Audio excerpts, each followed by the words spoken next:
But the main thing is going to be where going to have it so that the command pod will be able to dock with the actual lander, so that it's not just like me taking the whole pod that I'm planning on bringing back, and we'll leave that up in orbit, basically, and we'll just take a lander down. That way we can save some mass later on. But let's see, so.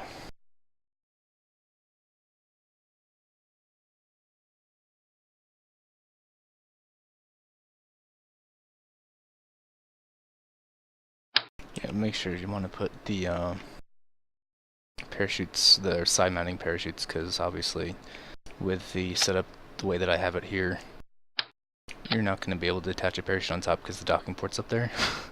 And you want to have some kind of parachutes. Okay.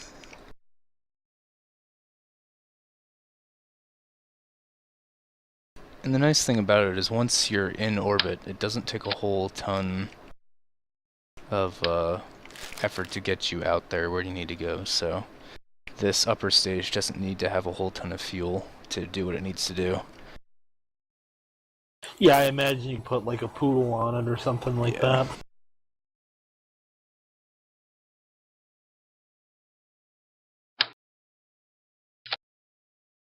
There's not really... I'm going to end up using a stack separator instead of a stack decoupler, but it doesn't really make too much difference, except for this is just visually smaller. The difference between the stack separators and the decouplers only detach at one end, where the separators like detach in both ends, so a force is implied on both objects instead of just one. But the 2.5 meter separator is like actually visually smaller than the decoupler for some reason, so I just use that. Okay, that makes sense. Yeah. And the nice thing, the Poodle is actually pretty efficient in space, fortunately, so we can still use that, although now in like Kerbin's atmosphere it's pretty terrible. It loses a lot of its thrust. They changed that. You can use Kerbal Engineer, you'll see it pop up in the stream in a second, but there's a you can click this button at the top that says atmospheric, and then you can tell it, like, you know, how high up in the atmosphere you are, and it'll give you your thrust and ISP for those. So okay, while I'm like 70 kilometers up, you know, completely out of the atmosphere, I'll have 1.5 of my thrust to weight value, so you know it'll be able to actually go somewhere. But if you started off at sea level, now it's only got 0.39. So it's completely useless in atmosphere. Yeah. So it used to be a lot better than that, but they nerfed it a lot because, you know, it's supposed to be a transfer engine, not a lifter. So for the moon it'd be fine because there's no atmosphere, obviously, but yeah, which is why you're putting it on your the transfer stage. Your module or whatever, whatever you want to call it. I'm trying to decide if I want to make this rocket like insanely tall or just because the other thing I could do is what I can build 2 rockets and just send this one up. Actually, you know what? I'm gonna replace this docking port with the one that has the shield on it. But what I could do is I could either build it out of 2 rockets and send up a lander separately, dock it, and then send that to the moon, which would give me then 2 opportunities to kind of explain how to do rendezvous, or I could just try to build it into this one.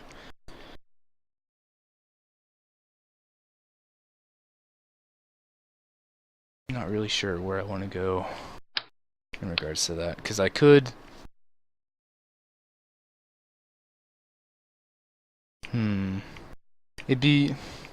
I might build it separately, actually, just because it makes things a little bit easier in terms of trying to get this monstrosity into orbit.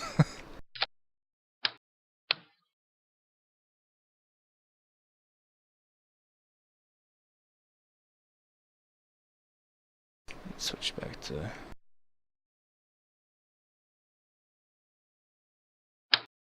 Also, I find that the skippers are actually more useful in some cases over the main sails.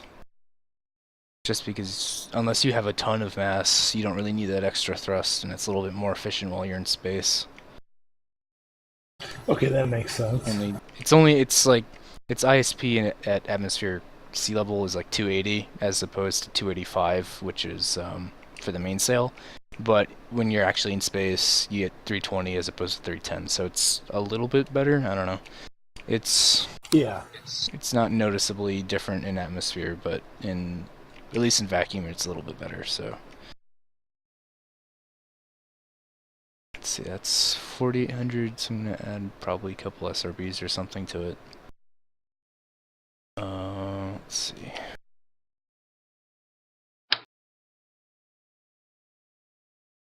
You know what asparagus staging is? Or have What's you heard that? have you heard of asparagus staging, or have you done anything with asparagus staging? Yeah, I know what that. Okay, so I don't have to worry about that then. I might just stick some SRBs on it then.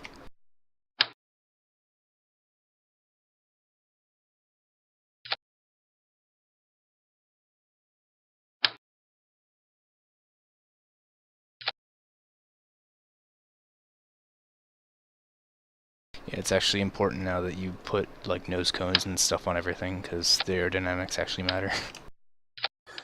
Yeah. I always like to I do it. I Just did to it, make yeah, just everything for look pretty. So now visually, but now it actually does make a difference. So I'm glad that it's paying off. I'm yeah. not just wasting.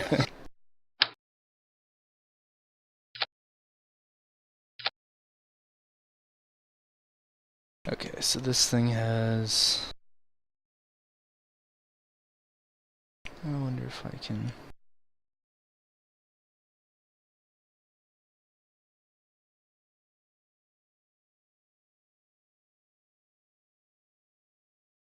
Hold on 1 second.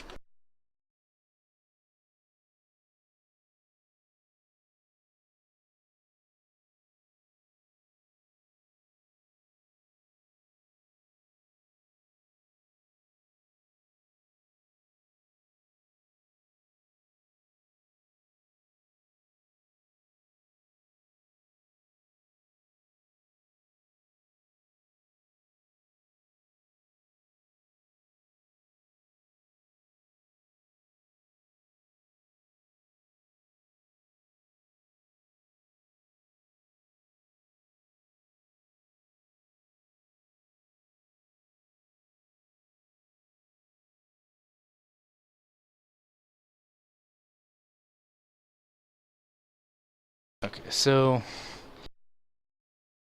this should be good. I might have to use. Well, I'm not. Actually, yeah, I might want to add a little bit more fuel to this thing just because I'm going to be sticking a lander on top of it as well. So, plus I need to add RCS. Yeah. So I'm gonna forgo the SRBs and we'll just go with liquid boosters. When was the last time you actually played? Was it after like the asteroid pack they added, or It was before that. before that? Okay, so you haven't really used much of the NASA parts then.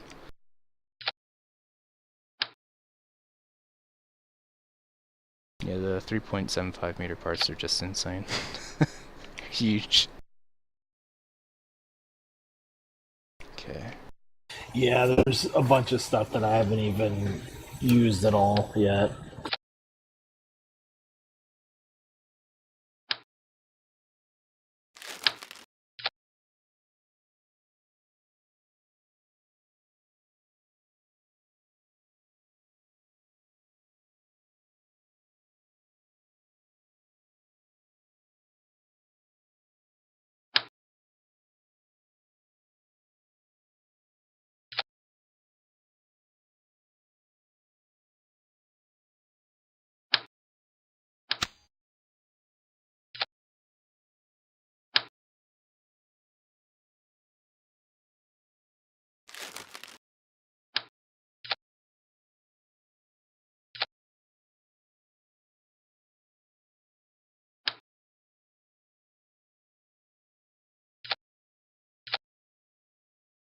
Okay, so now this has like 7,000, which should, this first stage even by itself should be plenty to get into pretty close to being orbital. Okay. So this will be, I guess, my return vehicle and the service module of sorts. And let's go with...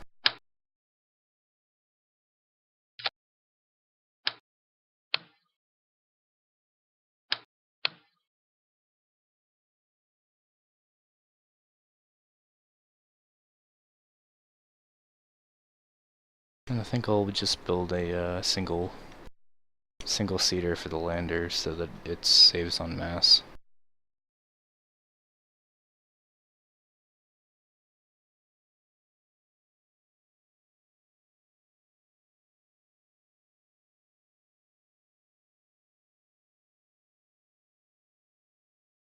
I guess I'll just launch this up real quick.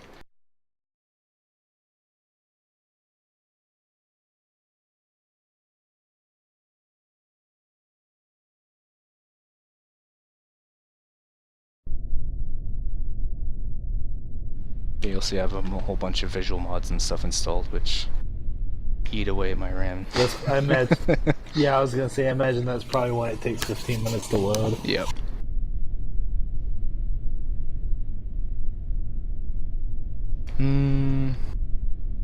Kind of debating whether I go and put some RCS on this thing, but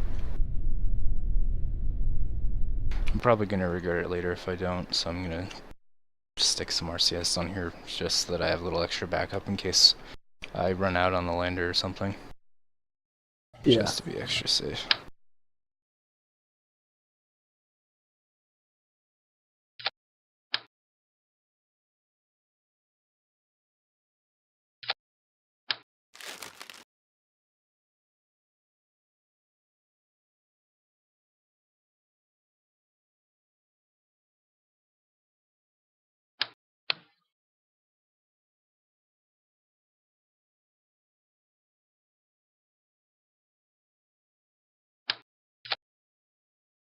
Wish they had a thinner version of the 2.5 meter RCS thing, because it's like slightly too big for what I want out of this thing. Go with a couple of these here, the side mounting ones.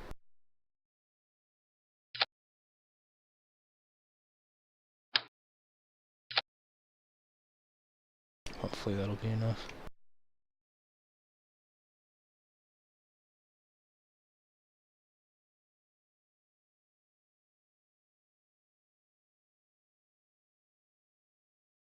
Okay.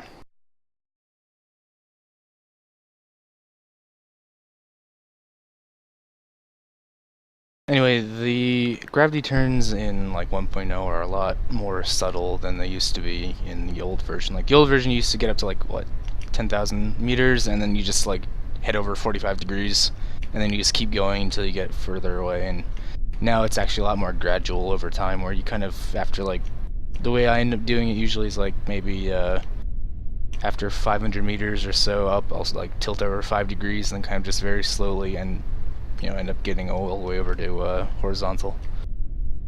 Let's see if this works out.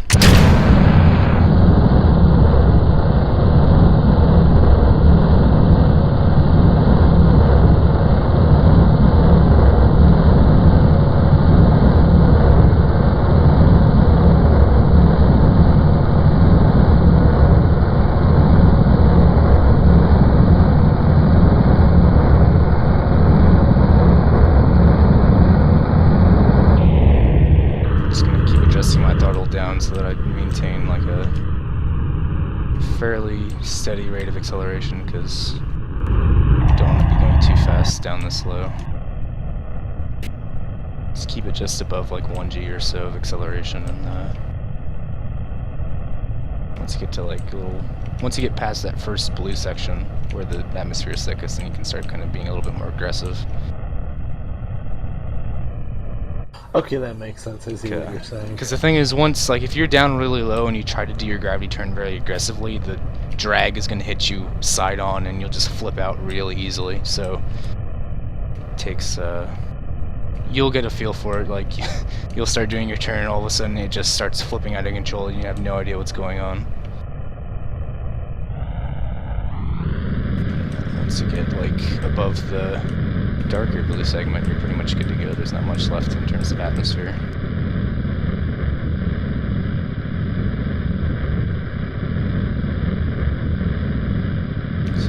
Surface mode for flight engineering. But the nice thing about Kerbal Engineer is you can see here on the panel, it'll show you how much delta V you have left over and how much at current throttle settings, how much time you have left in the tanks, stuff like that. It's very cool. Oh, that's cool.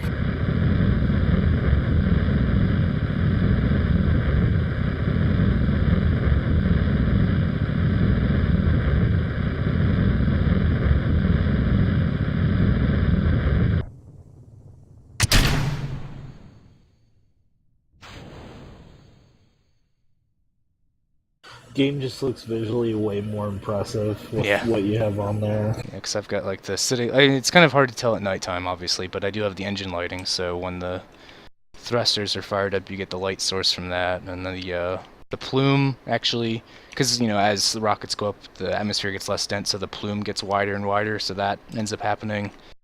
Yeah, so you get to see when I switch over to map mode here in a second what trajectories does, where it'll show a red X, where my projected impact point is, and as I accelerate, you'll see it kind of wrap around the globe. Get myself into a fairly circular orbit here.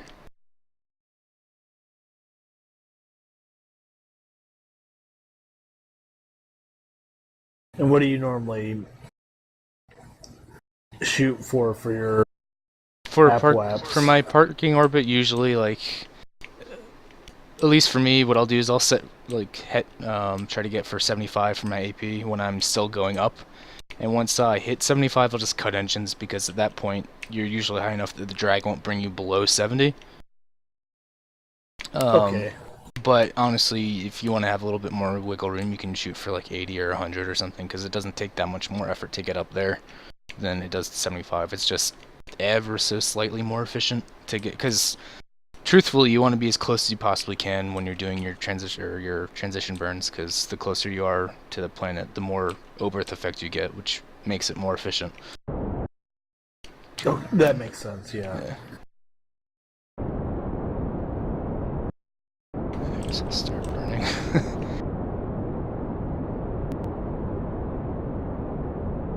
You can see the I have visual enhancement, distant object enhancement turned on and stuff. You can see the actual lighting is improved, where the moon doesn't just kind of glow. You can see the lit half of it, and then it's like completely dark in the other half, just like in reality. It's really cool. Yeah, that's really cool.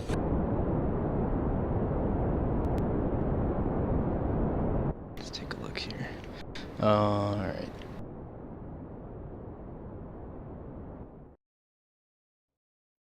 Just the fact that Kerbin isn't a big green ball of nothing is kind of neat to me.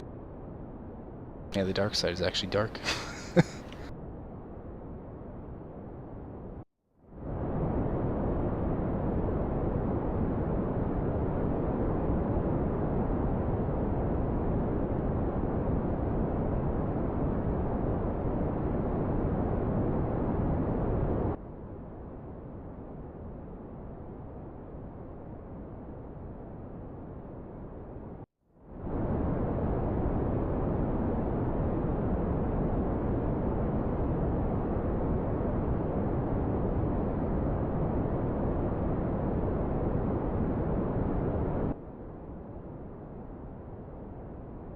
Alright, we're almost there.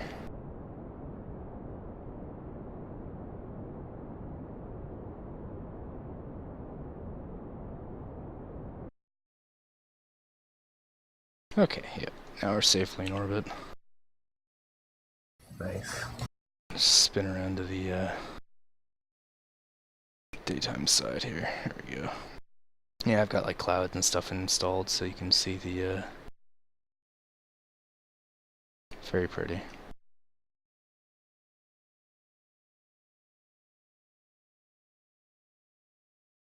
Also with the visual or distant object enhancement, or I think that's what it's called, you can actually see like the different, like, because normally when you're looking at the sun, like, you can't see anything because it gets completely washed out, but you can actually make out planets a little bit because they reflect the light a little bit better, so you can actually see planets off in the distance.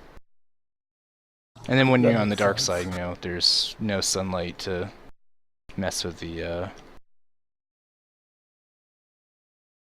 the rendering, not the rendering, the exposure, so you can actually see the stars. But alright, so that's in space. Let's go and make the lander, which we'll have to catch up to.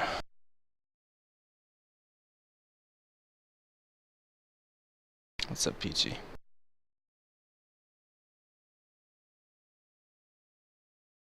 So I'll probably just build the single-seater.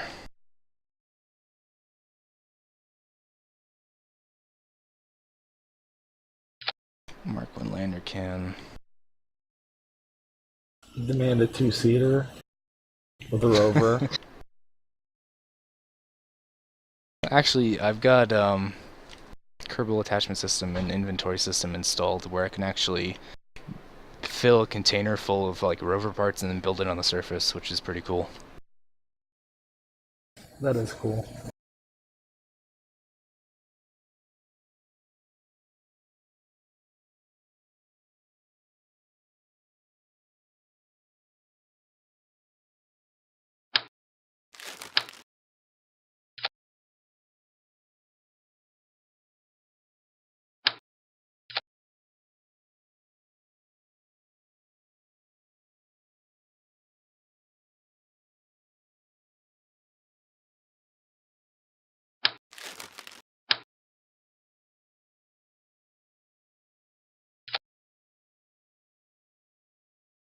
And I'm just kind of making something up on the fly. We'll see if it actually works or not.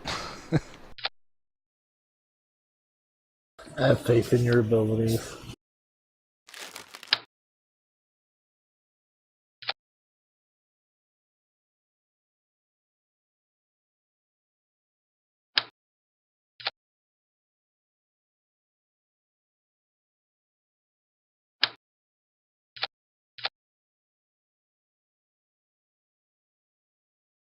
I'll be back in a second. Alright. Yeah, I'm just in the building process, so you're not missing anything.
Alright, I'm back.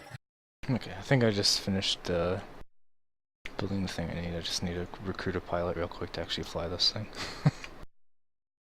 So all of my current things are out on Duna right now, because I have a huge operation going on up there. Oh, okay. Okay, so I just basically built a lander and then stuck a gigantic fairing over it, so I wouldn't hopefully have to worry about the aerodynamics too much. Hopefully this thing will get up there. Should be okay.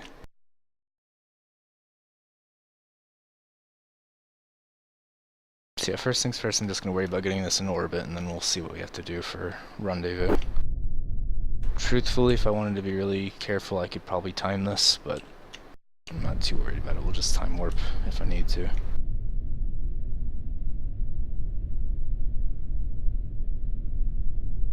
Actually, let's wait till it's daytime at least, so you can actually see what's going on.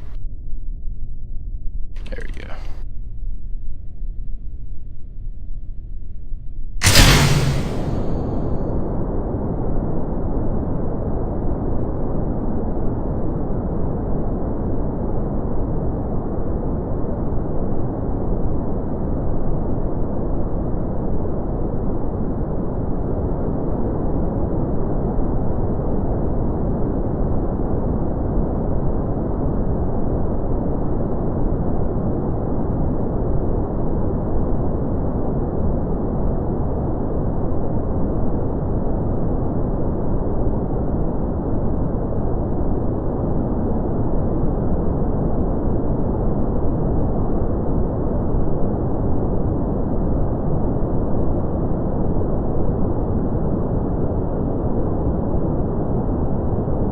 Something like this, you have to be especially careful because there's a ton of drag on the top bit there.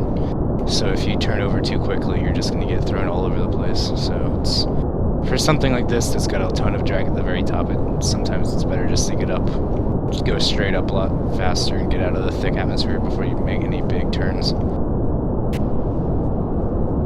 Yeah, even if you're using a little more Delta V, it's safer. Yeah. Otherwise, you're just going to flip out of control, so...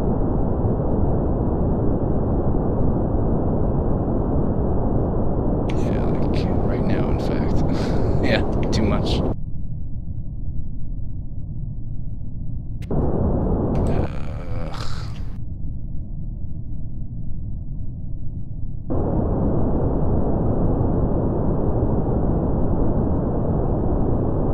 Don't have enough torque. There we go.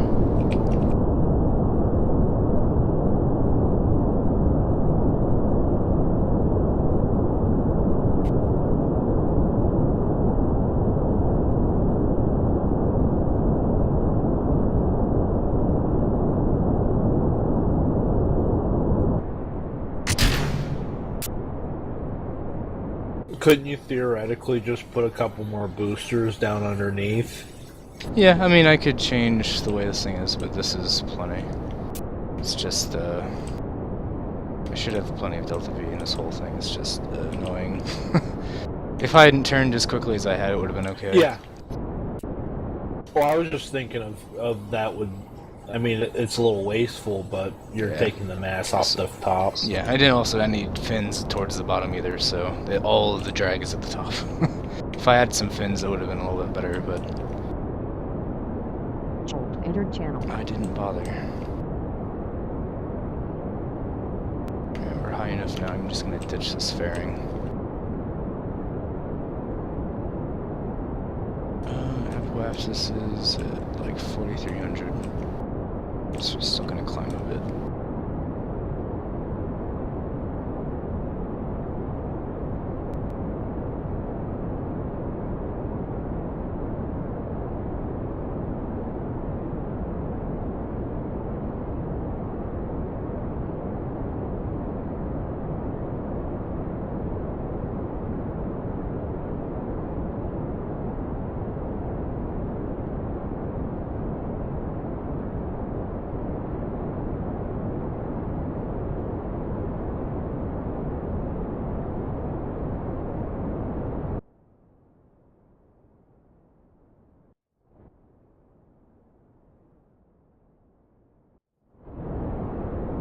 Nelson doesn't seem like he's enjoying himself too much. Oh, and overheating. Well, that's not good. That's what I get for looking into map mode, not paying attention. Alright, we'll just restart this because that was an abortion of a launch anyway. What happened? The engine was overheating for some reason. I don't know what's going on with that, but I'll just, if I add some fins here, that should help with the drag. Okay, yeah, I was a little bit behind, so I just saw it happen.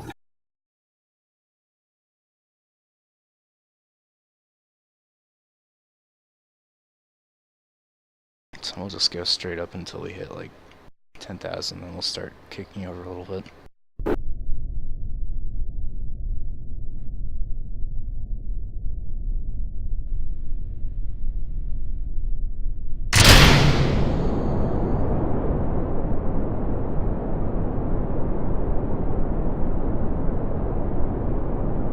Hell yeah, put like 50 fins on there. The aerodynamic is fuck.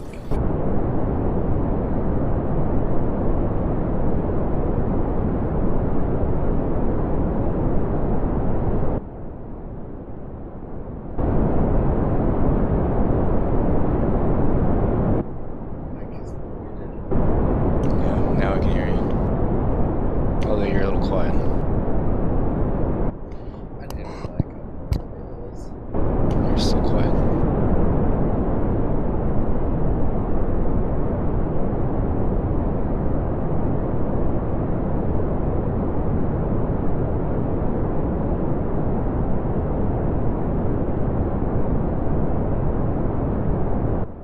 Can you hear me now? It's still pretty quiet.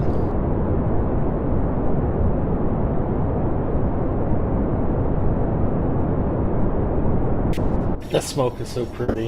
Yeah.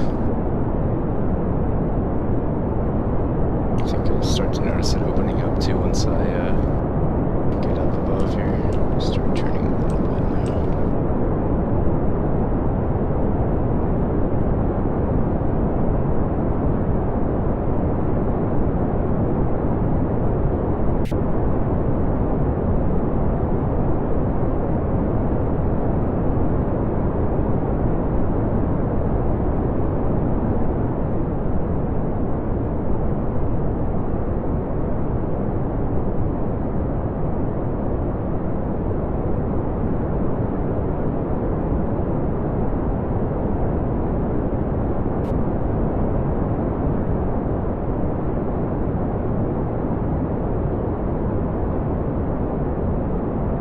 Can you hear me now? There we go. You sound good. Fuck my life, it was in the settings. Alright, now we're gonna turn over pretty hard because we're pretty much out of the atmosphere.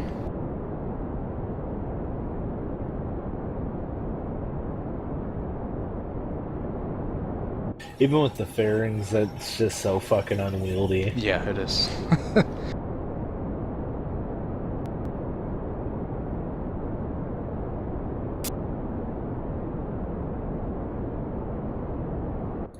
Daniel, would you like to plunder? I will after I watch Pat do this moon landing. Alright. Come join Space Story Time with me. Glorious second screen, and he's up on my on my second monitor. What a time to be alive. Don't know why this engine's overheating because it's never had that issue before. But whatever, we'll just have to play it safe. It's too hot to handle. Pretty much.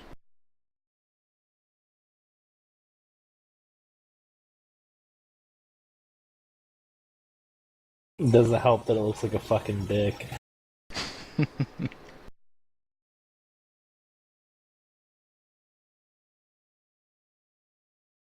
You know, I should probably have added some radiators or something to this, but whatever.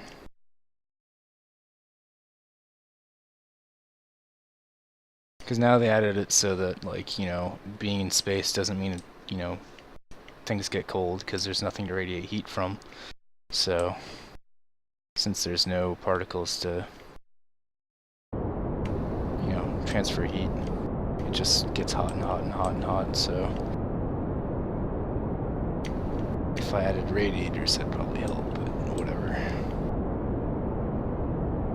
It's strange because, like, yesterday I've been launching with these engines before and I never had this issue, so I don't know what's going on with it now.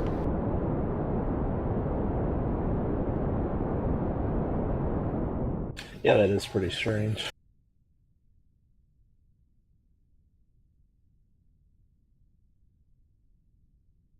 Yeah, even when I'm running at really low thrust, it's heating up a lot, which is strange.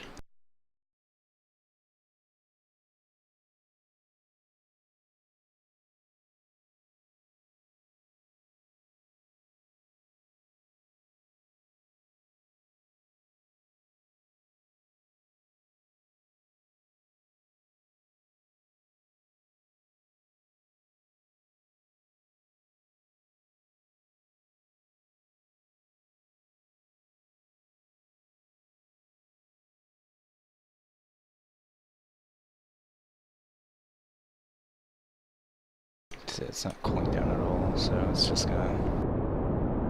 This is dumb. Well, shouldn't it eventually cool down anyway? Yeah, but I feel don't have this enough is a time. glitch. I just don't have enough time, that's the issue. Maybe... Let me see if I can add some panels to it, maybe that'll help. Since now there actually are radiator panels.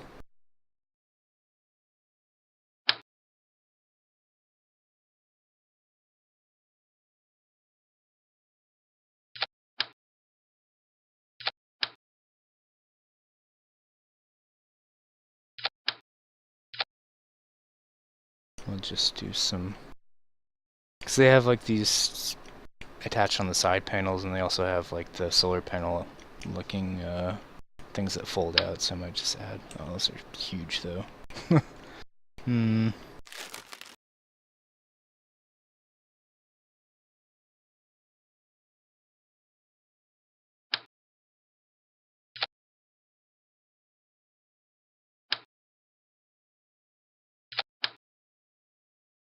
I wonder if that's going to have a collision issue with the... Well, I guess I can just move this down.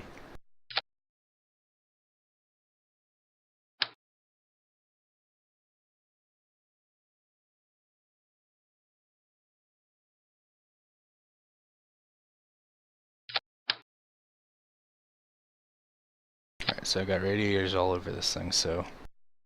This better work. It's gonna be so cool.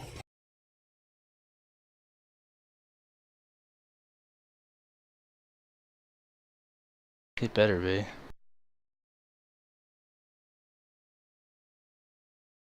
Because I had, you know, launched a whole bunch of stuff into orbit with almost this exact kind of rocket before, like on the way to Duna, and never had overheating issues, so... I don't know, we'll see. Well, you shouldn't be having any issues anyway because you don't even have a heavy load on it. Yeah.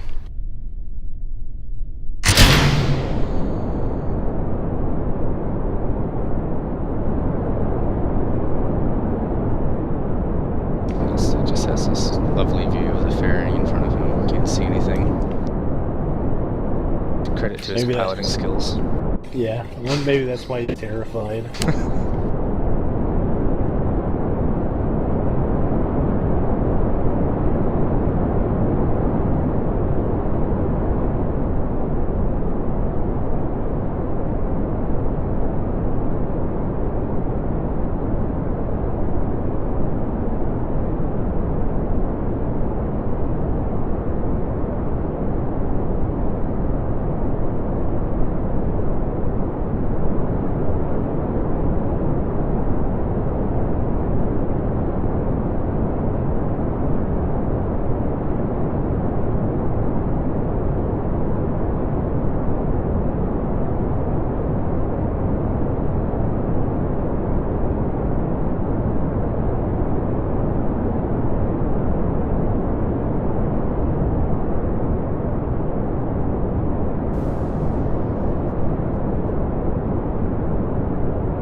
Hopefully this time it'll work.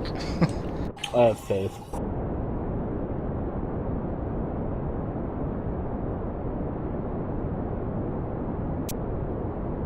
I'm gonna grab a drink real quick. I'll be back That's in a fine. second.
Alright, I'm back. Wow, is it overheating again? Yeah, it is. So I just turned off. I just turned off, or it had it ignoring max temperature, because I'm pretty sure it's just bugged, because there's zero reason why it should be sitting there, even with radiators, at max temperature and not doing anything. Once I detach this stage, it would be fine, and shouldn't have to worry about it anymore, but I don't know what's going on with that. Anyway, let's, Alright,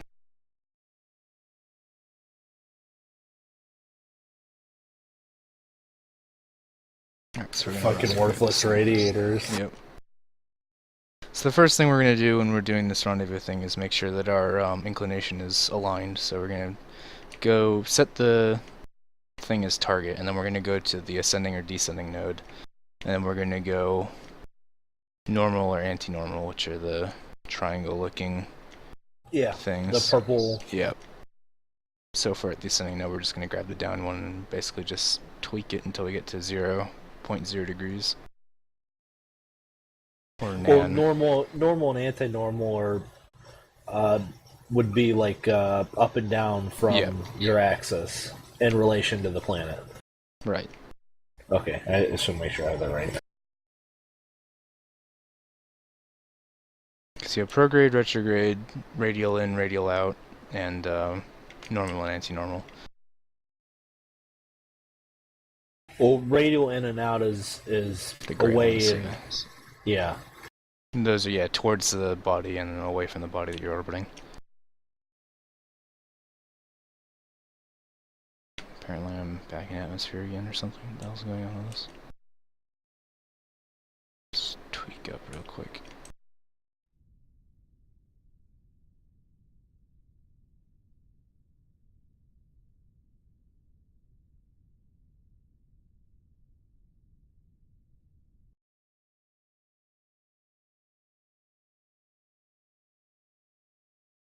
It's such a relaxing game to watch. Yeah. Fucking Spaceman.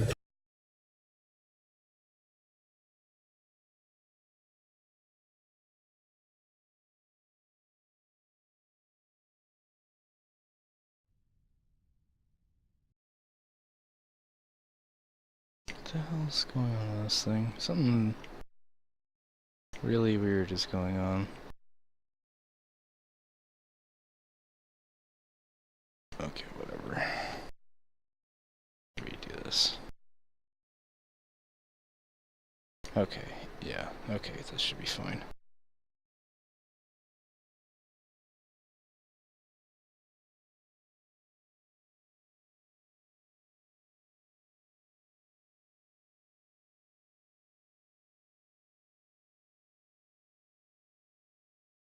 Maybe I should quick save now. Just to be safe.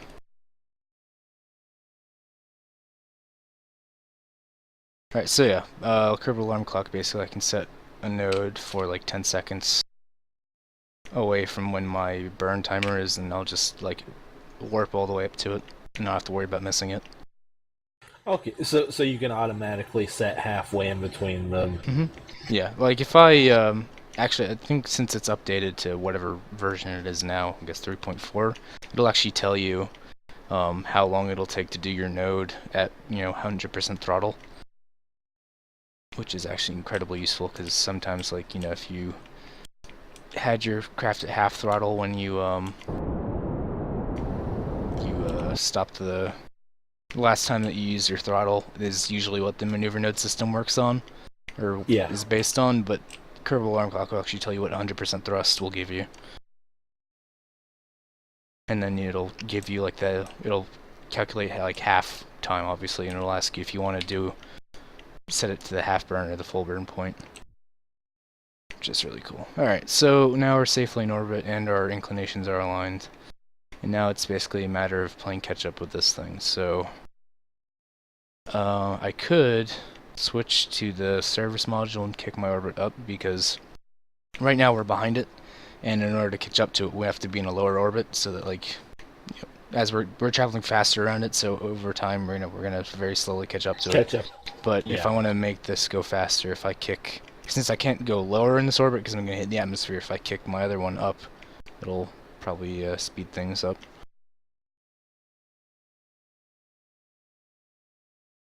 Okay, so I'm actually pretty close to periapsis too, which is really convenient.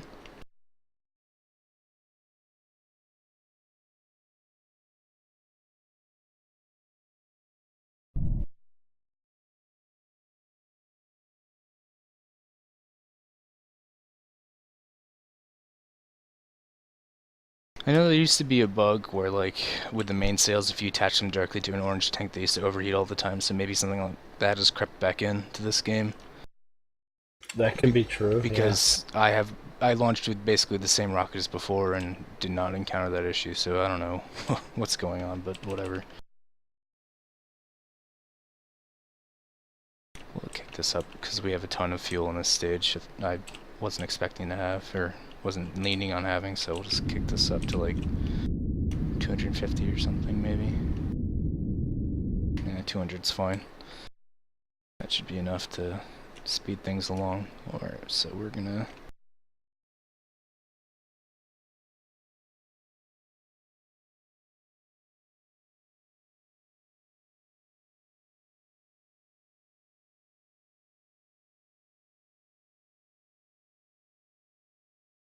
this one here.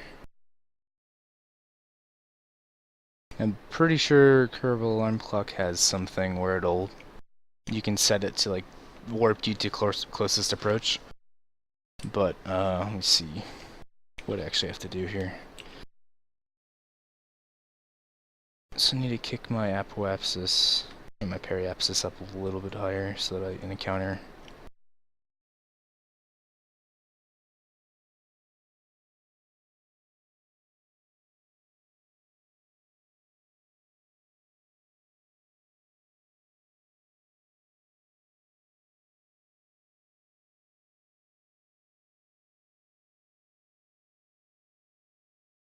Yeah, like that. Okay.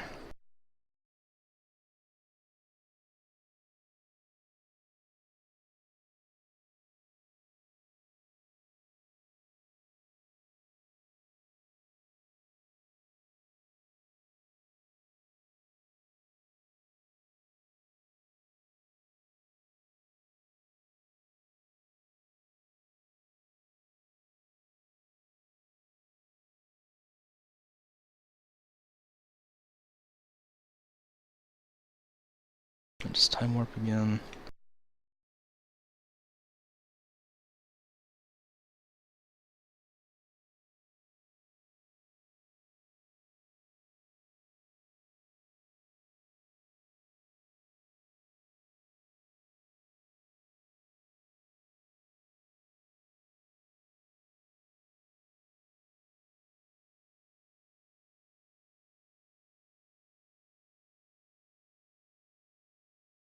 Because I can actually open up the solar panels on this thing as well, since we're out here.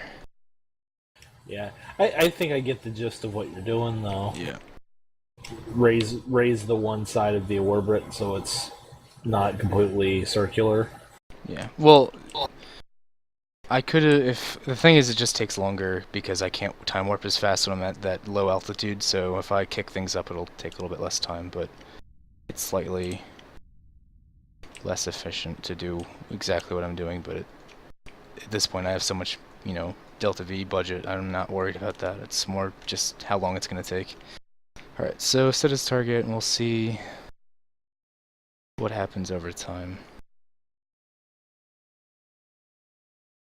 See how much we're catching up by every orbit, and that's the main thing, because then I can figure out how many times it'll go around before we get really close. So it says 609.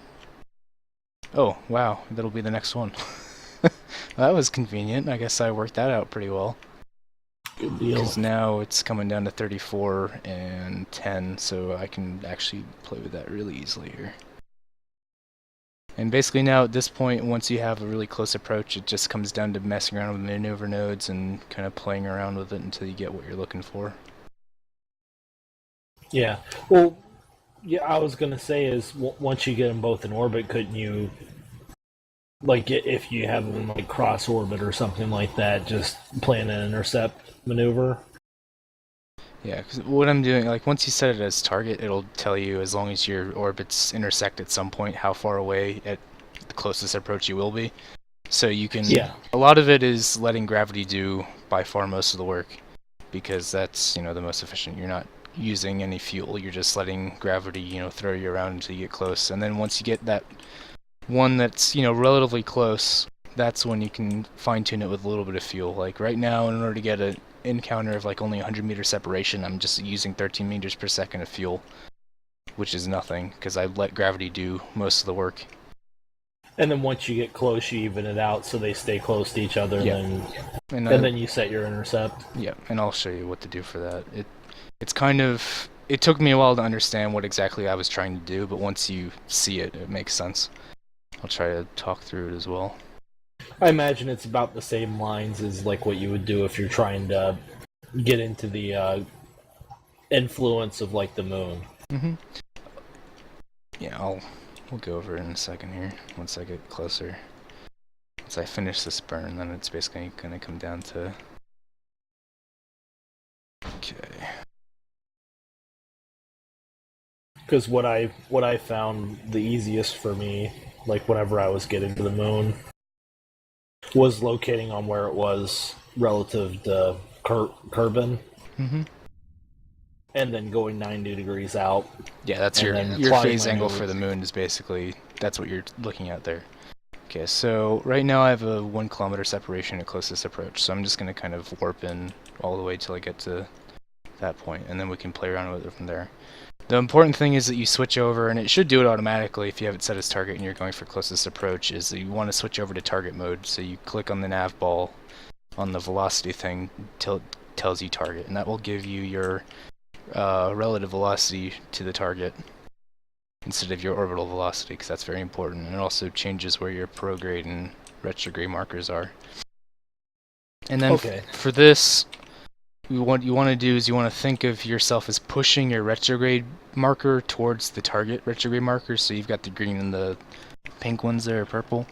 And what you want to do is you want to push your retrograde marker onto its retrograde marker so that you're slowing yourself down relative to it, and you're also changing your course so that you're getting closer and closer. Okay, that makes sense. So I'll let this get a bit closer because I don't need to use all my fuel right now, but I think it's like, there we go. Coming in at 135 meters per second, we can slow this down and change my angle as well. So yeah, we're just gonna push my retrograde marker on top of the target's marker, and then we're gonna kill our engines and just kind of let ourselves float closer and closer together.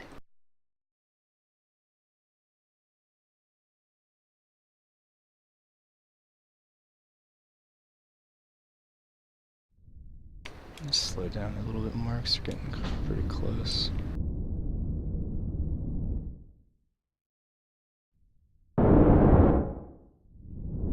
Are you having fun, Omar? I am. Alright, so I'm just gonna detach this because... Oh, some staging problems. Fuck. Wait, why didn't this... Oh, because, yeah, staging. Fantastic. When was my last quick save? I think I did it right when I was making my next burn, right? Let's see. Yeah, okay, we're fine. So now you get to see it again. Nice. Let me change this so that I actually get this in the right stage.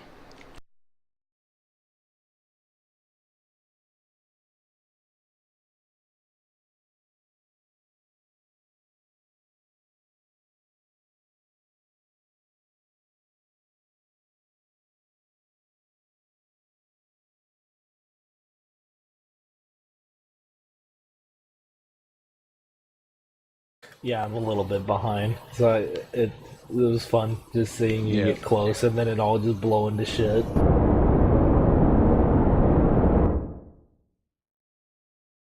The important thing to keep in mind is that if you have your retrograde marker directly on top of that one, you will crash into it. So it might be a good idea just to have it off ever so slightly so you don't impact it if you do manage to not slow yourself down in time.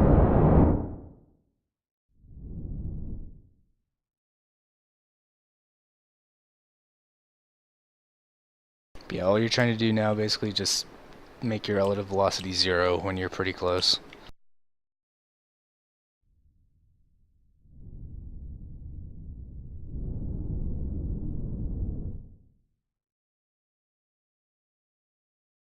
We'll just ditch this thing now, so I'll have a little bit more wiggle room here. Let's turn my RCS on.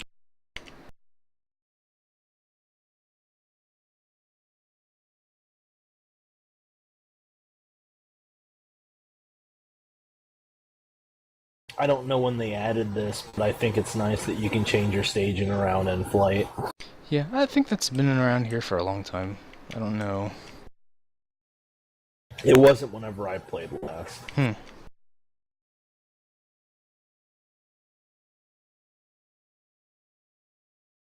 then docking is just like a micro version of what I just did, where you're just canceling your velocity and everything relative to it and making sure that you're... The only difference now, obviously, is that you want to make sure that your heading is matched up. So what you can do here is just slowly kill your velocity. Set the docking port itself as the target. And actually I have to switch over and open the docking port here. Open the shield. So Switch back to this. All right. And there were mods I used to use for this that were really useful because they'd actually show you like your velocity and all that other stuff. But for now, it's just of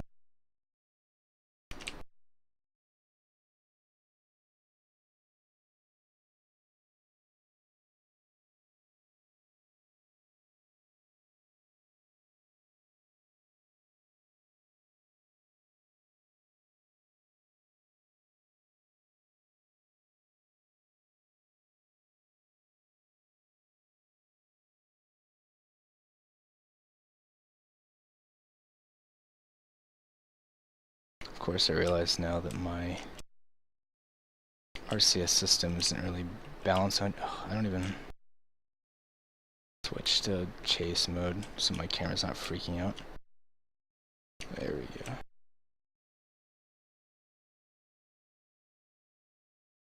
Or locked mode, that's what I mean. There we go.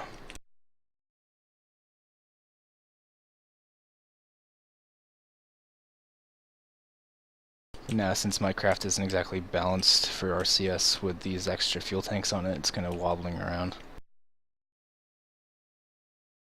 Yeah, I imagine that probably makes it a little difficult trying to dock. Yeah, so I might just switch over to the other craft and, Just steady this one. yeah.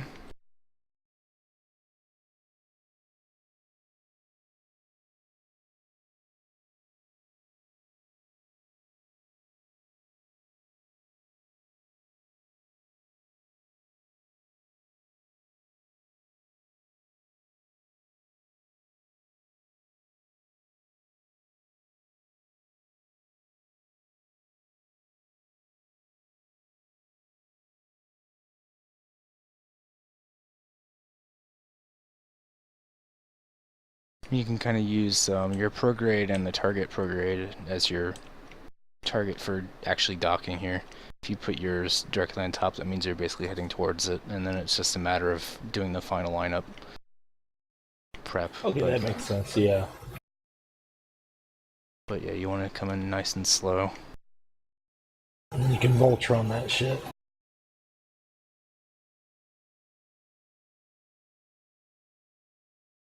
You can also use time warp to rest your rotation, so that helps a little bit too.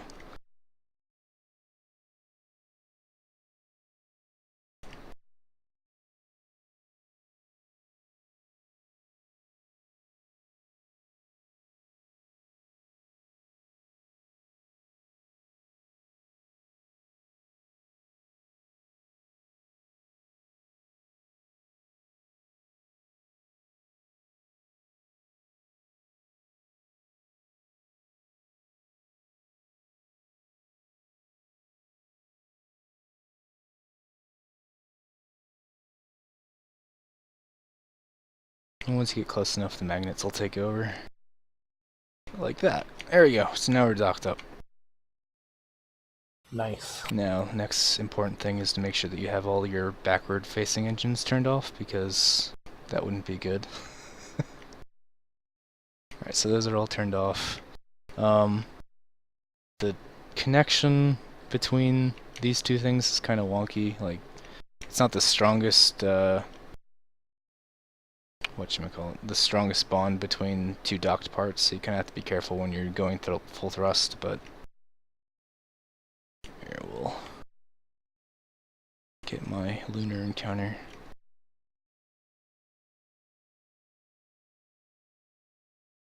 And yeah, when you're doing this kind of thing, you want to have as low of a periapsis as you can, if at all possible. Because that Okay, means that makes sense. yeah, you're getting more of the Oberth effect.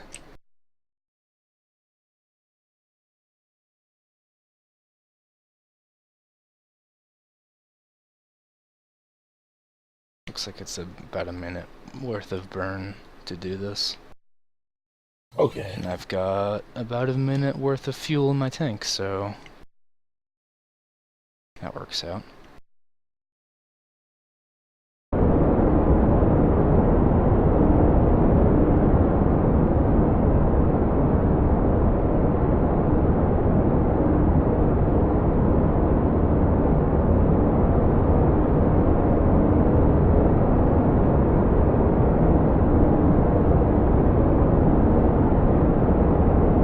piece of wreckage in the background here flying away, you can see.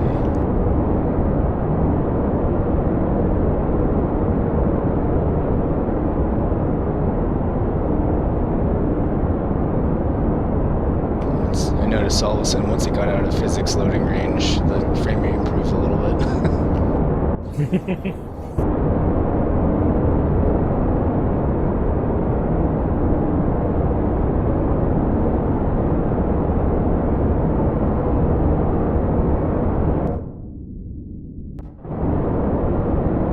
See, like, if you look at my overheating thing, it's not going up nearly as fast as the other one was, even though it's, like, the same engine on the same part, so, I don't know. It's weird. Yeah.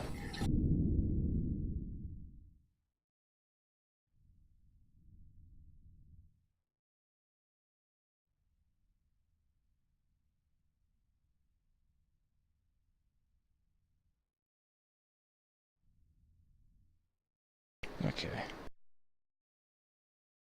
It's pretty close. Probably just gonna ditch this now just to... Okay.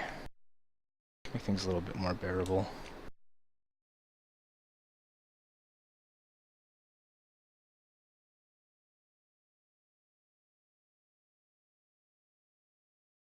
So I'm just gonna move Nelstead back into the command module, so he's not sitting out there all by himself. Alright, I'm gonna warp now to the sphere of influence change. Speed things up a little bit here.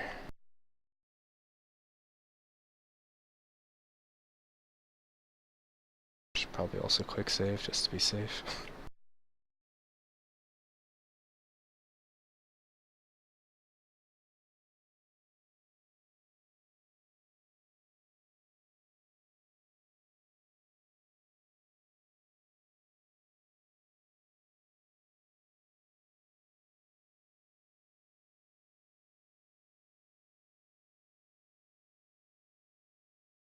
Alright, so there's our encounter.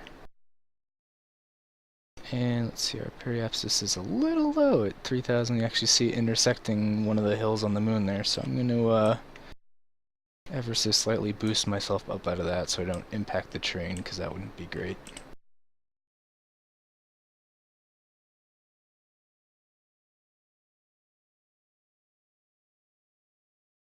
And at this stage, radial out's probably the most efficient way to do that, so...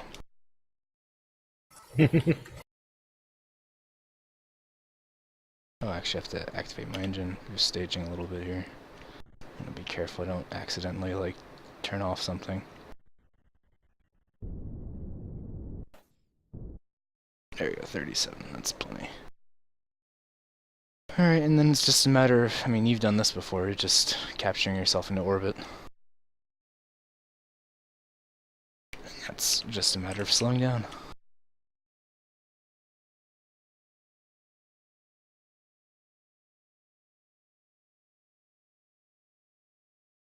I think it defaults to like about a minute of buffer time for Kerbal Alarm Clock, but you can, you know, modify that to just like 10 seconds or something, so... Okay.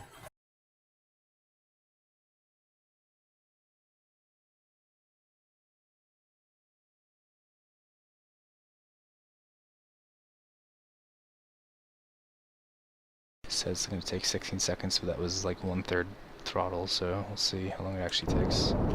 Yeah, I guess it was actually calculating it appropriately.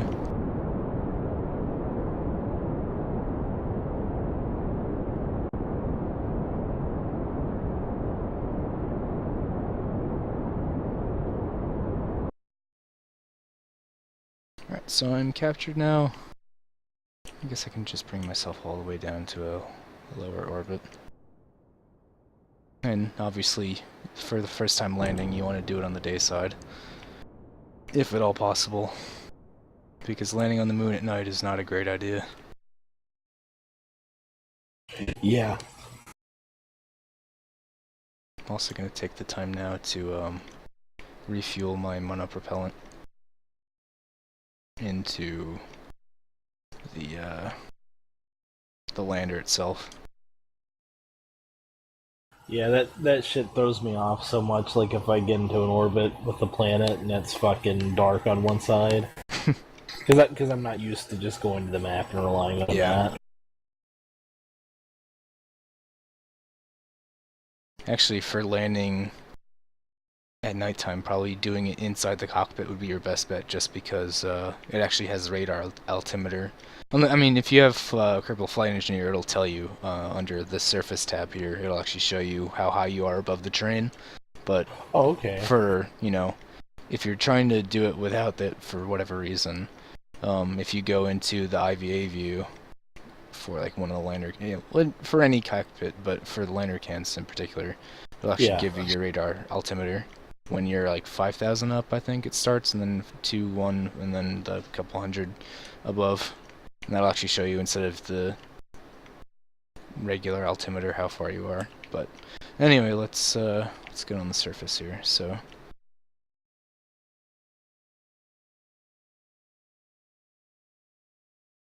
try and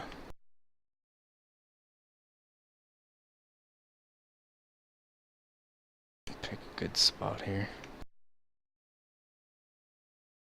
because you don't want to just like kill all of your velocity. Like, the best way to do it, you don't want to kill all of your horizontal velocity while you're up high.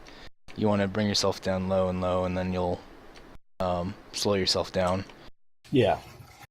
Because otherwise, you're gonna kill all your horizontal velocity, and then you're gonna pick up a ton of vertical, and then you have to kill that. So it's just even more fuel you have to burn off. So the most efficient way to land is to not burn until the very last possible second, but that's kind of scary, and it takes a couple tries to get it right. Yeah. So it's safer just to, keep an eye on your speed and slow yourself down when you can.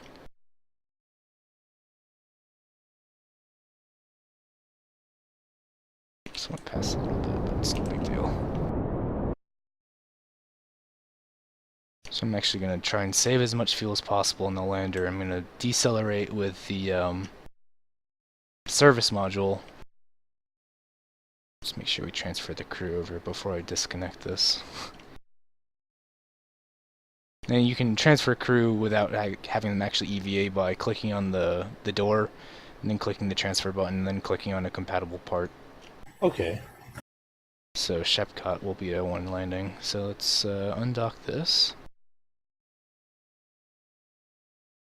Then we're going to boost this thing back up into orbit so it doesn't also come crashing down. Just to be nice, I will RCS myself away from it before I turn on the thruster, because that can blow things off. That's not great. So just gently RCS away until your thrusters are out of the line of fire, and then get yourself back into orbit. There we go, nice and safe. Switch back to the lander. It's just amazing, like, it's so dark. I can't see the surface at all. Gonna quick save and speed up time a bit until we get to the sunny side. There we go. And now basically it's just a matter of keeping your eye on your velocity and your altimeter and your prograde, retrograde markers, and balancing everything. It's probably a good idea for you to build a fairly wide base for your lander, just to start off with, because the moon is not really flat anywhere. It's kind of just hilly all over the place, and you're going to wind up on a slope. So if you build a really tall lander with a thin base, you're probably going to have issues with tipping over.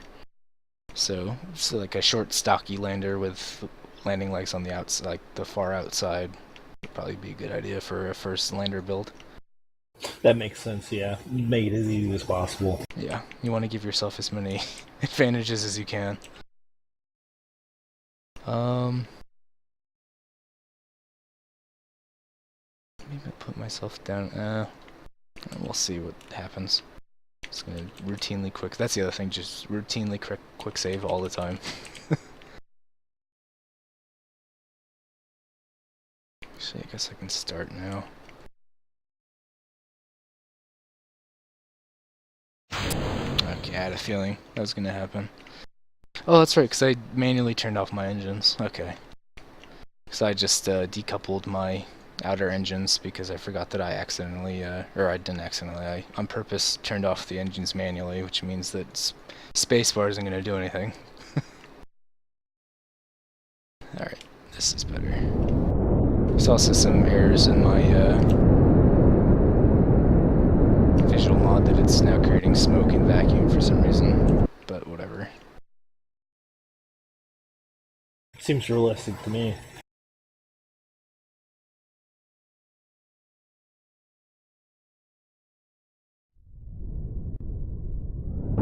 Oh, now it's not. See, yeah, I don't know what's going on with that, but whatever.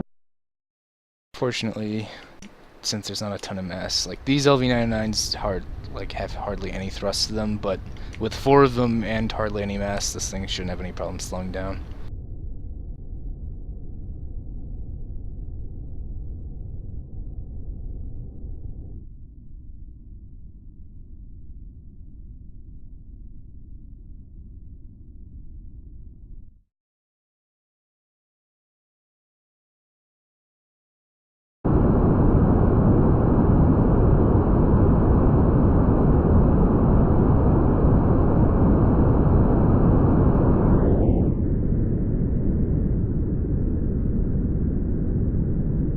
And again, it's just a matter of pushing your retrograde marker until it's vertical all the way at the top or whatever, and then letting yourself fall down at a brisk pace, but not too fast.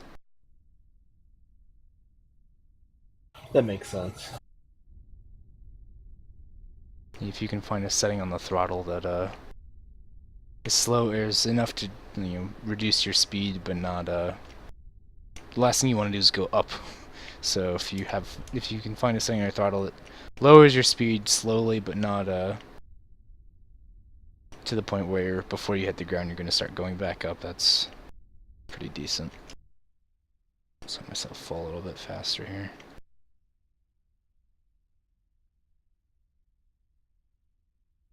I think the landing tolerance for these legs is like 8 or 10 meters or something. So relatively slow. Yeah, you definitely want to hit it like less than 5 meters per second if you can. So maintaining your oog.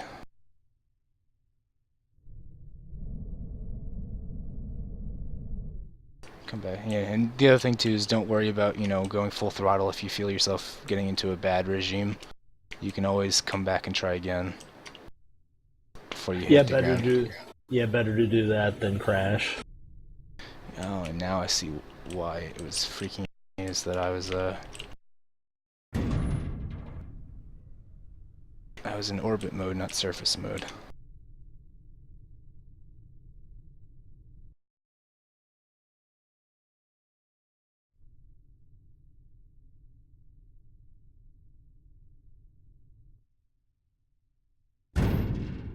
There we go. Okay. Yeah, that's the other thing. If you're in orbit mode, it's going to be all really wonky. Make sure you're in surface mode when you're trying to land. Okay. Okay, so we're on the surface. Shepcott can get out, do his science, put his flag on the ground. I also have a mod installed that gives his visor reflections, which looks really cool. That is cool.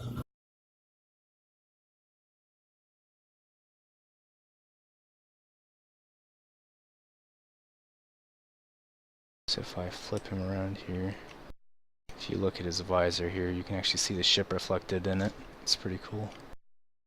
Seems very excited about the whole situation. I would be too if I were him. That's true. Alright, and now for... Actually, used a lot less fuel than I was expecting. But that's fine. So now we're going to get back into orbit and meet up with this thing. So the nice thing about the moon is there's no atmosphere, so once you get up, you can basically turn right over. Yeah. And it helps if you have your craft that's in orbit at a pretty equatorial orbit going, in a prograde orbit or counterclockwise. Because that means all you have to do is line up on 90 and go, instead of having to figure out what angle it is exactly. So if you come in and, you know, set yourself up just right, it makes things a lot easier later on. But yeah, got no atmosphere, so I'm just going to basically turn straight over and go for it once I'm sure that I'm not going to run into the side of a hill.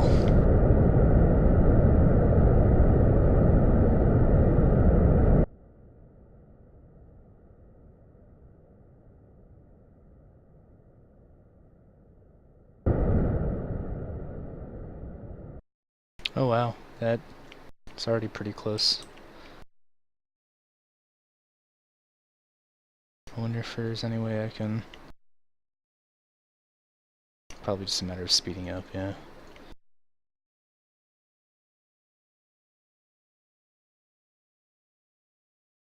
I wonder if I can catch it just straight off the bat, that'd be kind of nice.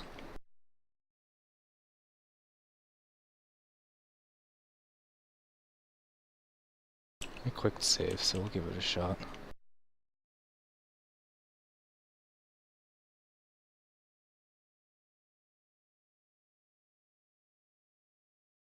So we'll fix my inclination here a little bit while I get the chance, since we're coming up on the ascending node.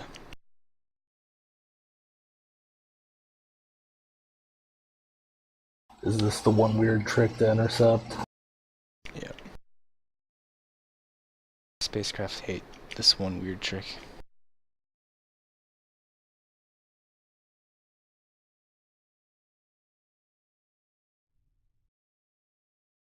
Alright, so now our orbits are aligned. I have so much delta V that I think I'm gonna try to just straight up burn directly towards it. And you might not have enough fuel, so, you know, in that case it's just, you know, let gravity do all the work for you. That makes sense, yeah.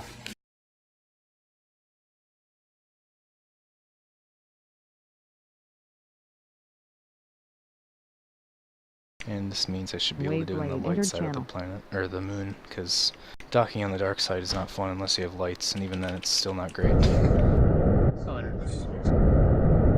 What's up? What are you up to? Space. Kerbal? Mm-hmm. Alright, so now I'm going to switch back over to target mode and get ready to flip back over to my retrograde marker and try to slow myself down and align myself properly.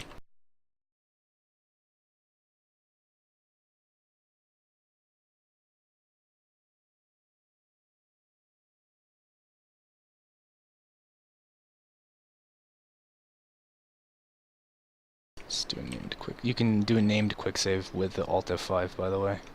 So if you want to have separate different things going on, you can have like different save states instead of just the one quick save. Oh, okay. Which is pretty handy. Also, Alt F9 is the named quick save load button, obviously.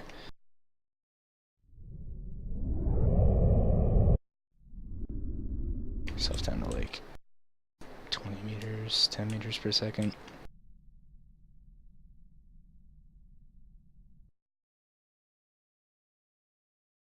Yeah, not too bad.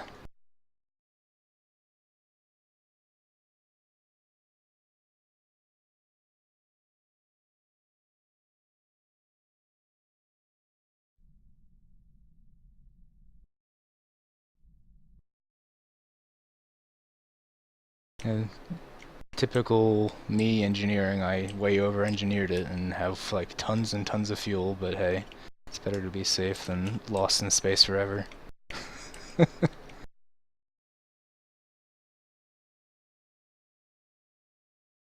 Well, see, since you have all that fuel, you can do like little acrobatics and trips when you get back.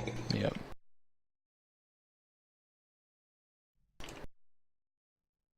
It might actually be easier for me to dock using the service module just because the RCS is probably better aligned on that thing. So I might just line myself up. Oh, that's interesting. You can probably tell, but if you look, I'm actually rotating both spacecraft because this game is confused or something.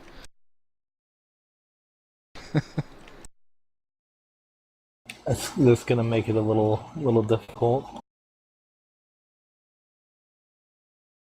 Somebody asked you a question in your channel. Bagging. Successful mission without quick saving. I probably have. I mean, a lot of my missions I might not even need to quick save, but I just do it out of habit, so... I probably haven't done a mission without quick saving, but I've done missions where I haven't needed to. If that counts for anything.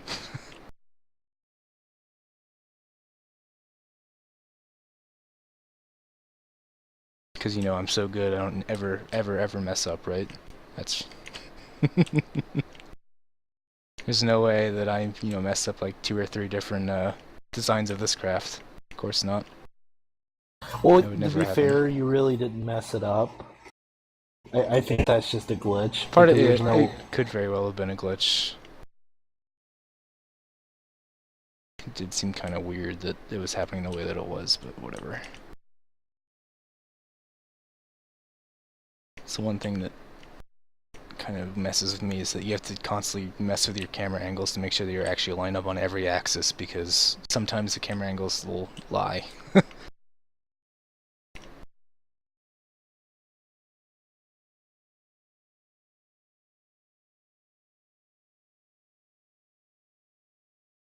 The other thing too is having to get used to the docking controls will take a bit, but you'll get a hang of it.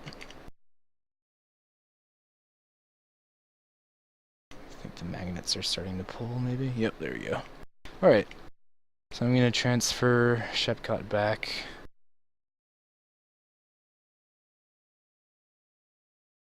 Over to the capsule. And maybe what I'll do to reduce space junk is I'll just let this thing crash into the surface and call it a day. Yeah, well, put him back in there then. Fuck Right. him. He's not coming back. No, I couldn't do that. So what we will do is we'll transfer the fuel over, even though there's no way that I'll need that much fuel, but whatever.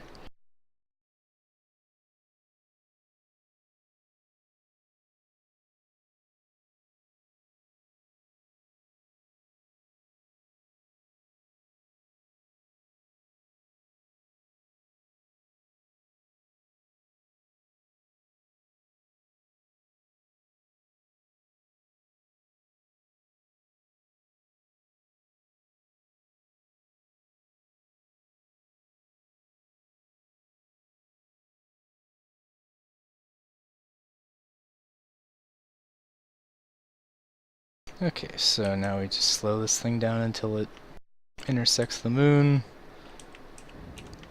Did I turn all my engines off? I don't think I did.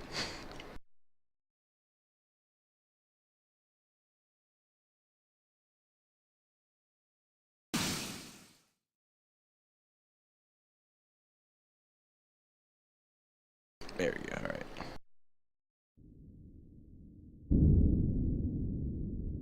Alright, now it's going to impact the surface, undock.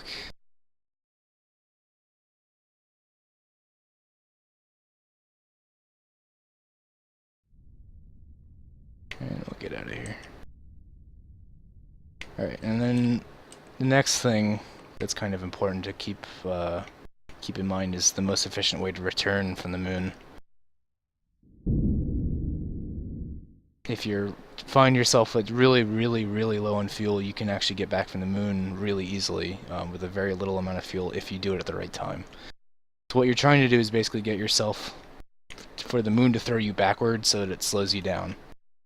Okay. And the best way to do that is if you line up the moon where the it's traveling, you know, right to left or whatever, however you want to think of it, horizontally. You want to do it at like the 45-degree angle, pointing, I guess that would be southeast or whatever. Because what you're doing here is you're basically getting it to throw yourself backwards. You'll see my mouse cursor pointing in the correct direction in a moment when the stream catches up, but it'll be throwing you backwards in relation to its orbit. Because if you do it straight at like the 6 o'clock position on the moon, it kind of throws you backwards and up because, you know, the curve of the orbit.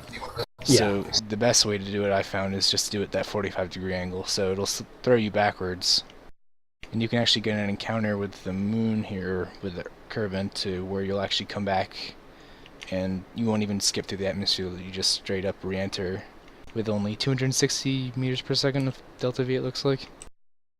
And that can probably be refined even, but I mean, this thing has 1.8 kilometers worth of fuel in it, so Yeah, so there's no way that you're gonna run out. yeah.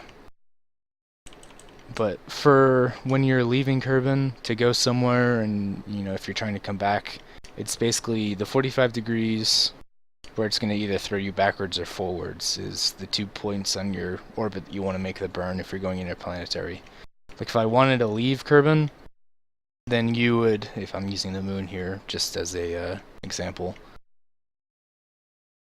you're going to want to leave on the dark side where it's like up the opposite side of the circle, basically. So if you see where I'm leaving to go inwards on my orbit, where like if I was trying to go to Eve or Moho, I leave on this side, and if I were trying to go to Duna or Jool or wherever out in the further out reaches of the solar system, I'd leave on the opposite end of the circle, because that would be throwing me forward and giving me that little bit extra kick of velocity from the planet. Okay. Does it pay for you to go to the moon first? Not like really. If you're going... Yeah, if you want to do like a gravity assist off the moon, not really, because you can time it if you time it just right, and it where you fly through the moon's sphere of influence without having to actually do any like real corrections. It can help, but honestly, it doesn't give you enough to where it really you want to go out of your way to get a lunar assist like you would in real life. Okay. A lot of the times it's honestly more efficient because of the Oberth effect to have a really low orbit around Kerbin and then just use that to throw yourself out, because Kerbin has a lot more gravity than the moon. But if you really wanted to save your delta V's, you could probably time it just right so that you get that really low burn on Kerbin, and then you fly through the moon, and then that would just give you a little extra kick. But in reality, it's not going to give you that much. It's more of a hassle trying to get everything calculated than it'd probably be worth. But it's definitely possible, and in terms of fuel efficiency, yeah, it would definitely save you a couple meters per second or whatever, but a couple hundred maybe if you did it just right.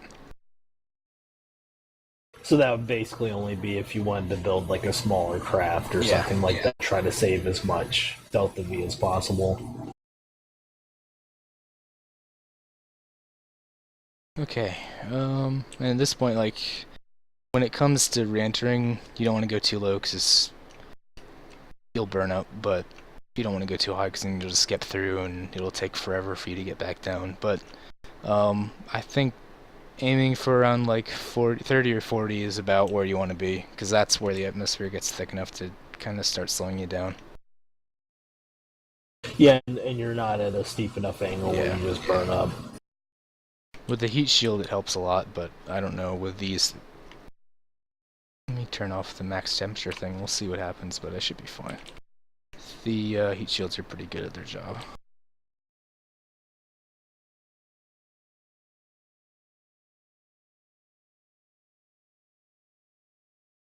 Well, they fixed a lot of the temperature issues in 1.04, right? Yeah. It used to be you didn't even really need heat shields, like it wasn't strong enough to require it. Trajectories is telling me that it wants to make it be a little bit lower. You'll see the white line popped up, so it actually thinks that I'll skip through, which is entirely possible, but maybe I'll slow myself down just a tad and see what it does. Yeah, I was reading on release on 1.0 that they were having issues with temperature. Like, it just wasn't working exactly as intended. Yeah. Okay, so now I should have no problem. And honestly, I'm not really that worried about the heating. I'm pretty sure it'll be fine. But F5 just to be safe. I'll bring herself down. Oh, did I? Yeah, I skipped through. Because I time warped too much because I didn't think of using Kerbal Alarm Clock, and the physics step happened before I was inside or low enough to hit the atmosphere, and then after I was already out the atmosphere, so I didn't actually calculate the physics for me hitting the atmosphere.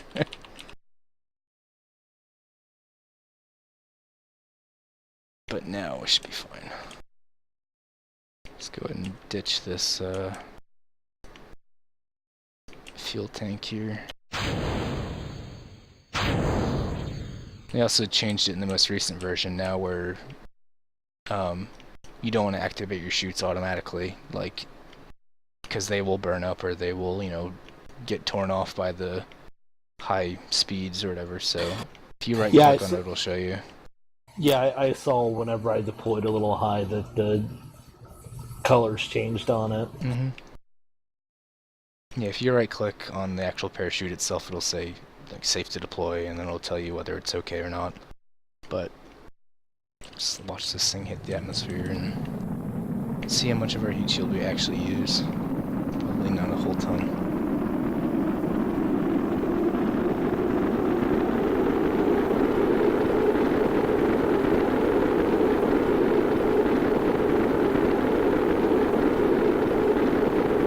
Yeah, 30 or 40 periapsis is usually what I do. I don't know why it was showing me as, you know, skipping out, but I don't know. Trajectories has been pretty decent in my experience.